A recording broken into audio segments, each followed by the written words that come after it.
Hello friends, good morning, जय हार्केश।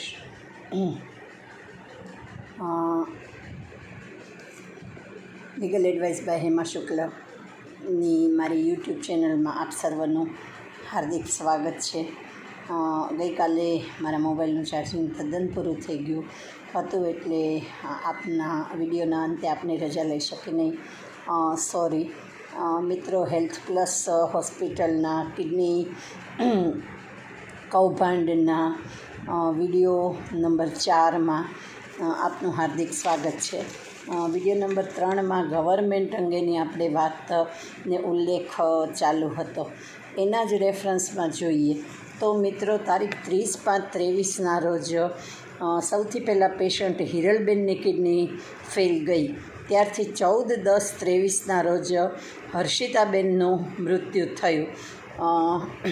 14/10/23 અને 30/5/23 એટલે વચ્ચેના 4 મહિના દરમિયાન, જે વચ્ચેના 5 મહિના દરમિયાન માં 3 ઓપરેશનો થઈ ગયા, તૃપ્તિબેનના, મોનિકાબેનના વગેરે। હવે આ દરમિયાનમાં જો તંત્ર જાગ્યું હોત, જો હોસ્પિટલવાળા જાગ્યા હોત, એમણે સરખી તપાસ કરી હોત, કે જે હોસ્પિટલે હિરલબેનના મૃત્યુથી માંડીને જ આમાં કંઈક રસ લીધો હોત અને તપાસ કરી હોત, આ બાટલાનો ઉપયોગ રોકાવ્યો હોત, તો અન્ય 4 મૃત્યુ જે છે એ ન થાત, અન્ય 4 કિડની ડેમેજ ન થાત અને 4 જીવને બચાવી શકાયા હોત।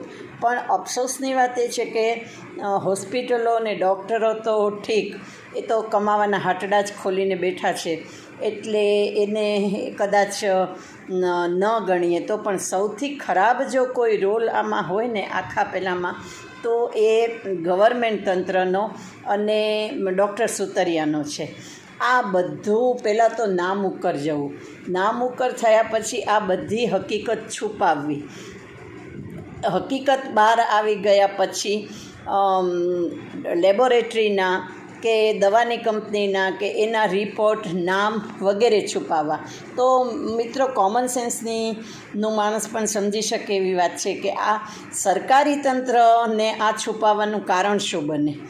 શું એમના કોઈ સગાવાલાની આ હોસ્પિટલ કે લેબોરેટરી કે કાંઈ હતી, કે એમાં એનું કોઈ પ્રકારનું હિત સંડોવાયેલું હતું, કે ડૉક્ટરોની જેમ પછી એમાં પણ કંઈ લેતી દેતી થઈ ગયેલી છે? મિત્રો, મને જે કાંઈ પ્રશ્ન છે અને આ કેસને લગતા જે કંઈ પ્રશ્ન છે ને, એ હું બિલકુલ દિલ ચોર્યા વગર કે ભાષા ચોર્યા વગર બહુ ક્લિયર કટ જ કહીશ ને કરીશ।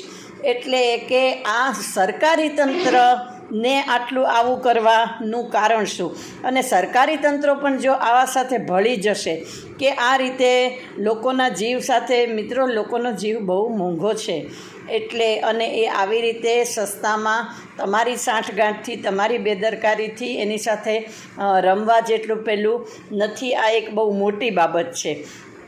એટલે તો સરકારી તંત્રનો જે રોલ છે એ આમાં સૌથી વધારે ખરાબ છે, અને એના મારફત જે ઢાક પીછોડો કર્યો છે એ બહુ જ એક પ્રશ્ન માગી લે છે। અને આ હિસાબે આપણે જોઈએ કે ગવર્મેન્ટ હોસ્પિટલ, ગવર્મેન્ટ ડૉક્ટરો, ત્યાં તો શું જ હાલત હશે? કંપની કે લેબના નામ હજી સુધી જાહેર ન કરવાથી જ અમારી કાયદાની દૃષ્ટિએ તો એડવર્સ ઇન્ફરન્સ જો ડ્રો કરીએ અને લો ઓફ પ્રિઝમ્પશન એપ્લાય કરીએ તો આ બધાની સાંઠગાંઠ સ્પષ્ટપણે તરી આવે છે। 4 મહિના સરકારી તંત્ર બેદરકાર રહ્યું।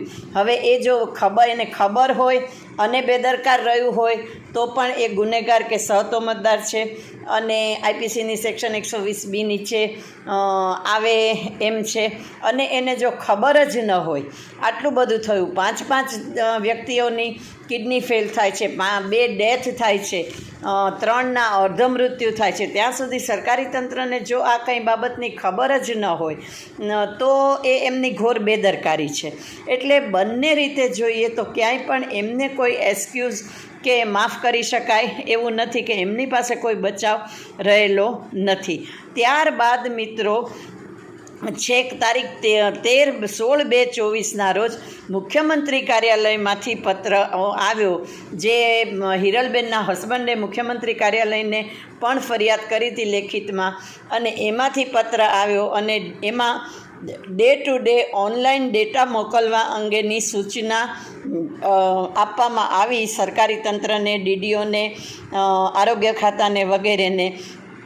ત્યાર પછી તંત્ર કંઈક હરકતમાં આવ્યું અને તંત્રને કંઈક પણ કરવાની ફરજ પડી.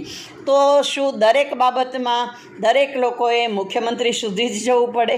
ધારો કે પોલીસે ફરિયાદ ન લીધી હોત હિરલબેનના હસબન્ડની, તો શું થયું હોત?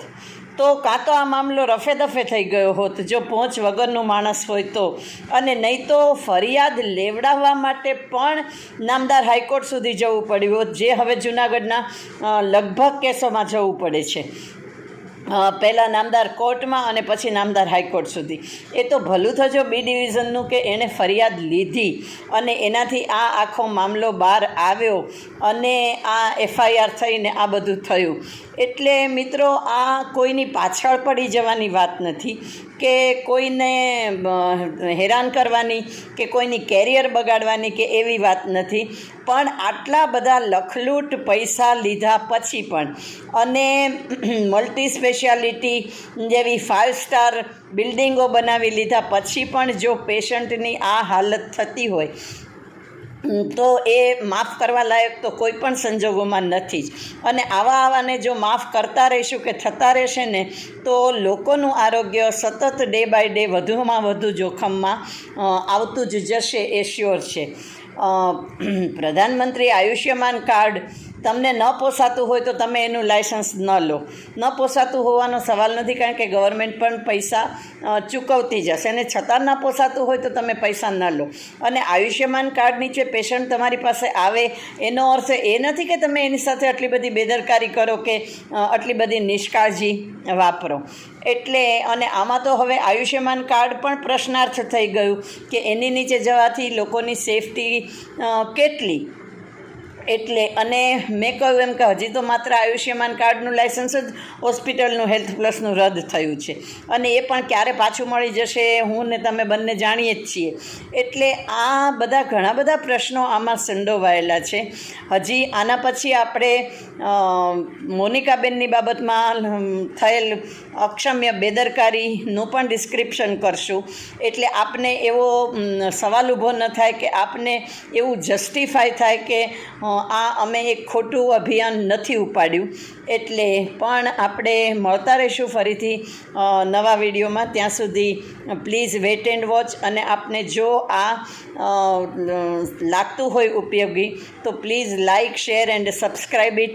બીજા લોકોની, બીજા પેશન્ટની નો જાન જોખમમાં મુકાવવામાં ન મુકાય એટલા માટે અમને આ રીતે પણ મદદ કરો. અને અમારા આ વિડીયોને આપ બને એટલો શેર કરો, એટલી જ મારી વિનંતી છે. આપણે મોનિકાબેનનો આખો કેસ લઈ અને ફરીથી મળીએ છીએ, અને પછી આ આખા કેસના લીગલ આસ્પેક્ટ ઉપર પણ આપણે ચોક્કસ ચર્ચા કરશું. Thank you very much. આપણે વિડીયો નંબર 5માં ફરીથી મળીએ છીએ. ત્યાં સુધીમાં આપના જો કોઈ પ્રશ્નો હોય, આપના જો કોઈ પ્રતિભાવો હોય, આપ કંઈ શેરિંગ કરવા માગતા હો તો please note my WhatsApp number and phone number 9428014823 9428140823. મળીએ છીએ મિત્રો ફરી. Thank you very much. જય હાટકેશ.